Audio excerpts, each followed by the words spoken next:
වැලිකම ප්‍රාදේශීය සභාවේ සභාපති ලසන්ත වික්‍රමසේකර ඝාතනය කළේ ඩුබායි සිට ලැබුණු රුපියල් ලක්ෂ 15ක කොන්ත්‍රාත්තුවකට බවත් ඝාතනයට පෙර ආතුවම අත්පිට මුදලින් එය ඝාතකයාට ගෙවා ඇති බවත් පොලිස් විමර්ශනාංශ මේ වන විට අනාවරණය කරගෙන තිබෙනවා. ලසන්ත ඝාතනය කළ වෙඩික්කරු අද සවස මහරගම නාවින්නේදී අත්අඩංගුවට ගැනීමත් සමග ඊට අදාළ සියලු තොරතුරු විමර්ශන කණ්ඩායම් වෙත අනාවරණය වෙමින් පවතින බවයි වාර්තා වන්නේ. මිතිගම රුවන්ගේ හා චූටිගේ සමීපතම හිතවතකු විසින් ඝාතනය කොන්ත්‍රාත්තුව වෙඩික්කරුට ලබා දී ඇති බවත් ඔවුන්ගේ සහචරයෙකු විසින් අදාළ ලක්ෂ 15ක මුදල ලසන්ත ඝාතනයට පෙරම වෙඩික්කරු අතට පත් කර ඇති බවත් මේ වන විට හෙළිව තිබෙනවා.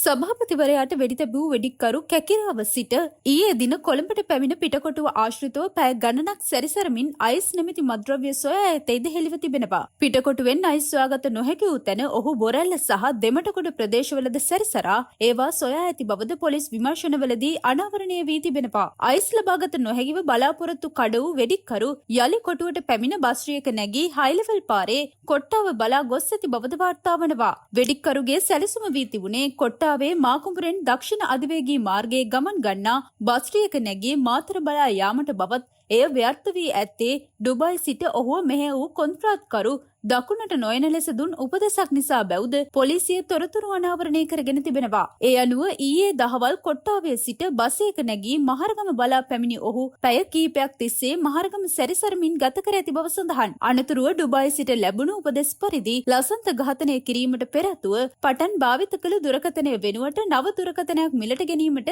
නාවින්නේ දුරකථන අලෙවිසලක් වෙත ගොස් තිබෙන බවද විමර්ශනවලදී හෙළිව තිබෙනවා. වෙඩික්කරු දුරකථන අලෙවිසල් වලින් එළියට එද්දීම රාජකාරී නිම වී බස්රියකින් නිවස බලා යමින් සිටි බුද්ධ්‍යංශ නිලධාරියෙකු ඔහුව හඳුනාගෙන ඇති බව සඳහන්. මෙම නිලධාරියා සැනකින් බසෙන් බැස සැකකරු ලුහුබදිද්දී එය දුටු ඔහු දුවන්නට පටන්ගත් බවද වාර්තා වනවා. මෙසේ දිව යන පුද්ගලයා දුරකථන අලෙවිහලින් දුරකථනයක් සොරාගෙන පැන යන්නකු බව තේරුම්ගත් අවට සිටි පිරිස් බුද්ධ්‍යංශ නිලධාරියාද සමග සැකකරු පසුපස හඹා ගොස් ඔහුව අල්ලාගෙන ඇති බවද විමර්ශන අංශ වෙත මේ වන විට හෙළිව තිබෙනවා.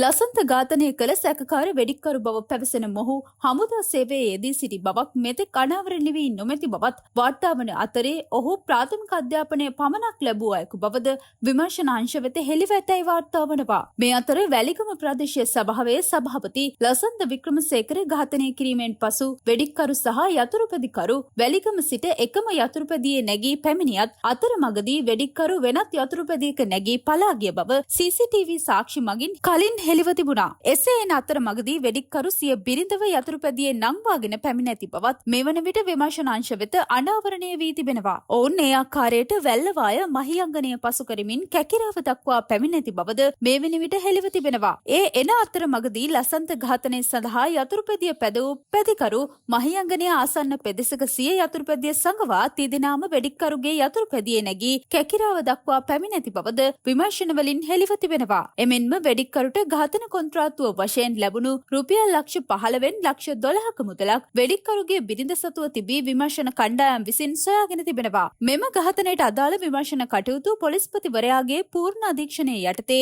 මෙහෙයවන ලද අතර ඒ සඳහා ජ්‍යෙෂ්ඨ නියෝජ්‍ය පොලිස්පති දකුණු පළාත, ජ්‍යෙෂ්ඨ නියෝජ්‍ය පොලිස්පති බස්නාහිර පළාත, ජ්‍යෙෂ්ඨ නියෝජ්‍ය පොලිස්පති අපරාධ පරීක්ෂණ දෙපාර්තමේන්තුව, රාජ්‍ය බුද්ධි සේවය, අනතන නිලධාරී පොලිස් විශේෂ කාර්ය බලකාය, නියෝජ්‍ය පොලිස්පති කොළඹ දිසාව, නියෝජ්‍ය පොලිස්පති බස්නාහිර පළාත දකුණ, අධ්‍යක්ෂ මූල්‍ය අපරාධ විමර්ශන කොට්ටාශය, අධ්‍යක්ෂ අපරාධ වාර්තා කොට්ටාශය හා අධ්‍යක්ෂ දක්ෂිණ අධිවේගී මාර්ග සංචාරක කොට්ටාශය මගින් ඒකාබද්ධ මෙහෙයුමක් ලෙස ක්‍රියාත්මක කරන බව පොලිස් මූලස්ථානය සඳහන් කරනවා. පොලිස් මාධ්‍ය කොට්ටාශය නිවේදනයක් මගින් සඳහන් කර සිටින්නේ අත්අඩංගුවටගත් ප්‍රධාන සැකකරු හා සෙසු සැකකරුවන් හා සැකකාරිය වැඩිදුර විමර්ශන සඳහා මූල්‍ය අපරාධ විමර්ශන කොට්ටාශය වෙත බාර දී ඇති අතර එම කොට්ටාශය මගින් වැඩිදුර විමර්ශන සිදු කරගෙන යනු ලබන බවයි.